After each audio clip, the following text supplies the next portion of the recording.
I heard the news from the TV channel. So we decided that to come to the AKG center and to meet our dearest, our beloved Aishi Ghosh. ഞങ്ങളിപ്പോൾ ഇവിടെ വന്നത് ശരിക്കും പറഞ്ഞാൽ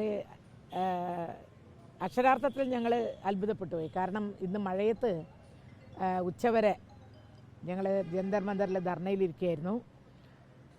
അവിടെ കോരിച്ചൊരിയുന്ന മഴയായിരുന്നു. പക്ഷേ കുടയൊന്നും ഇല്ലാത്തതുകൊണ്ട് എല്ലാം നനഞ്ഞ് കുളിച്ച് അവസാനം കേരള ഹൗസിലെത്തി വീണ്ടും കുളി കഴിഞ്ഞതിന് ശേഷം ഭക്ഷണം കഴിച്ചൊന്ന് ഉറങ്ങിപ്പോയി. ഉറങ്ങി എഴുന്നേറ്റ് കാപ്പി കുടിക്കാൻ വേണ്ടി നോക്കുമ്പോഴത്തേക്കാണ് ഈ ന്യൂസ് എല്ലാ TV ചാനലുകളിലും കണ്ടത്. അപ്പം തന്നെ ഞങ്ങൾ പുറപ്പെട്ട് ഇവിടെ വരണം എന്ന് കരുതി. കാരണം എന്ന് വെച്ചാൽ ഐഷി ഘോഷ് ഇവിടെ ഉണ്ടെന്നും മഫ്റ്റി വേഷത്തിൽ വനിതാ പോലീസുകാർ വന്ന് ഐഷിയെ അറസ്റ്റ് ചെയ്ത് കൊണ്ടുപോകണം എന്നുള്ള നിലക്കാണ് അവരുടെ മനോഭാവം എന്ന് മനസ്സിലാക്കാൻ സാധിച്ചു. ഇതെന്തു തരം നീതിയാണ്? കഴിഞ്ഞ 35 ദിവസം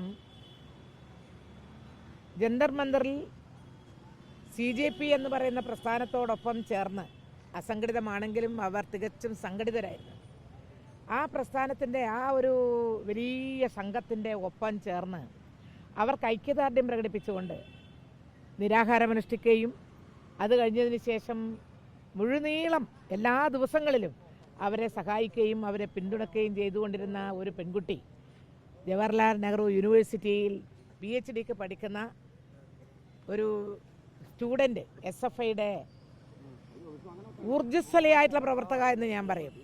കാണാൻ ചെറിയ കുട്ടിയാണെങ്കിൽ പോലും അവളുടെ ഊർജ്ജസ്വലത മറ്റാരിലും പ്രത്യേകമായിട്ടുള്ള ഒരു ആവേശമുണ്ടാക്കുന്ന ഒന്നാണ്. സംഘടനാ രംഗത്ത് പ്രവർത്തിക്കണം എന്ന താല്പര്യം മറ്റ് പെൺകുട്ടികൾക്ക് പോലും ഉണ്ടാക്കുന്ന വിധത്തിലുള്ള ഒരു പ്രവർത്തന രീതിയാണ് ഐഷി ഘോഷിൻ്റെത്. ഇപ്പോൾ ഞങ്ങളുടെ ജനറൽ സെക്രട്ടറി കനേനിക ഘോഷ് ബംഗാളിൽ നിന്ന്, കൽക്കത്തയിൽ നിന്ന് ഐഷി ഘോഷിൻ്റെ സ്ഥലത്ത് നിന്നാണ് വരുന്നത്. ഐഷി ഘോഷ് ചെറിയ കുട്ടിയായ മുതൽക്ക് SFIയുടെ പ്രവർത്തകയാണ്. ഇവിടെ ഡൽഹിയിൽ ഇപ്പോൾ SFIയുടെ സംസ്ഥാന സെക്രട്ടറിയാണ്, അഖിലേന്ത്യാ ജോയിൻറ്റ് സെക്രട്ടറിയാണ്. അങ്ങനെയുള്ള ഐഷി ഘോഷ് നിരന്തരമായ കുട്ടികളുടെ അവകാശ പോരാട്ടങ്ങളിൽ പങ്കെടുത്തുകൊണ്ട് നിർഭയം എല്ലാറ്റിനും എതിരെ പ്രതികരിക്കുന്ന, അന്യായത്തിനെതിരെ, അനീതിക്കെതിരെ, സ്റ്റുഡൻസിൻ്റെ അവകാശങ്ങൾക്ക് വേണ്ടി പൊരുതുന്ന ഒരു വിദ്യാർത്ഥിനിയാണ് ഐഷി ഘോഷ്. ഈ കഴിഞ്ഞ 35 ദിവസം ഈ സമരത്തിൽ പങ്കെടുത്ത് രാജ്യം ഭരിക്കുന്ന കേന്ദ്ര സർക്കാർ, മോഡി സർക്കാരിനെ മുട്ടുകുത്തിച്ചു എന്ന അവരുടെ ആ ഒരു വൈക്ലഭ്യം തീർക്കാൻ അവർ പകപോക്കുകയാണ്. കേന്ദ്ര സർക്കാർ വിദ്യാർത്ഥികളോട് പകപോക്കുകയാണ്. ആ പകപോക്കുക എന്ന ആ സമീപനമാണ് ഇപ്പോൾ പലതിലും നമ്മൾ കാണുന്നത്. അവർ വെച്ച ഡിമാൻഡുകളിൽ വളരെ പ്രധാനപ്പെട്ടത് ധർമ്മേന്ദ്ര പ്രധാൻ രാജിവെക്കുക എന്ന് മാത്രമല്ല, ധർമ്മേന്ദ്ര പ്രധാൻ രാജിവെക്കുകയും ഈ കഴിഞ്ഞ ദിവസങ്ങളിലെല്ലാം അവർക്ക് നേരെ നടന്ന നരനായാട്ട് എന്ന് പറയാം. ഒരു കാലത്തും ഇന്ത്യയുടെ ചരിത്രത്തിൽ വിദ്യാർത്ഥികളുടെ നേരെ ഉണ്ടായിട്ടില്ലാത്ത വിധത്തിൽ പോലീസിൻ്റെ ക്രൂരത ആണ് നമ്മൾ, വേട്ടയാടലാണ് നമ്മൾ കണ്ടത്. ഏതെല്ലാം വിധത്തിൽ, ലാത്തി ചാർജ് മാത്രമാണെങ്കിൽ നമുക്ക് സഹിക്കാം, ടിയർ ഗ്യാസ്, പെലറ്റ്, ചില സ്റ്റേറ്റുകളിൽ നമ്മൾ കണ്ടത് വിദ്യാർത്ഥികളെ നേരെ AK-47 പോലും ഉപയോഗിച്ചു എന്നാണ്. ആരും മരിച്ചില്ല എന്നത് ഏതായാലും അങ്ങനെ അത്രയും ആശ്വാസം.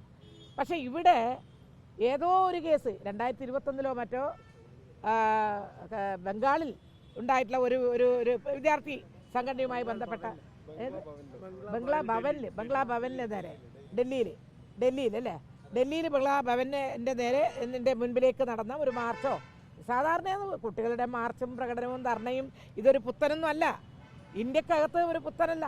സ്വാതന്ത്ര്യ സമര കാലഘട്ടം മുതൽക്ക് വിദ്യാർത്ഥികളാണ് മറ്റുള്ളവർക്ക് മാതൃക എന്ന് പറയാം. വിദ്യാർത്ഥികൾ പലപ്പോഴും മാതൃക കാണിച്ചിട്ടുള്ളവരാണ് ജനാധിപത്യ സമരത്തിലൂടെ. അങ്ങനെ ഇത്രയും നല്ല പേര്, അതായത് ഇന്ത്യയിലുടനീളം ഐഷി ഘോഷ് എന്ന് പറഞ്ഞാൽ കേട്ടാൽ മനസ്സിലാകുന്ന വിധത്തിലേക്ക് അത്ര ഉയർന്ന ഒരു നേതാവായിട്ട് വരുമ്പോൾ ഐഷി ഘോഷിനെ ടാർഗറ്റ് ചെയ്തിട്ട് കേന്ദ്ര ഗവൺമെൻറ്റിൻ്റെ പോലീസുകാർ പിടിച്ച് ജയിലിലിടുക എന്ന ലക്ഷ്യമാണ്. അങ്ങേയറ്റം പ്രതിഷേധാർഹമാണിത്.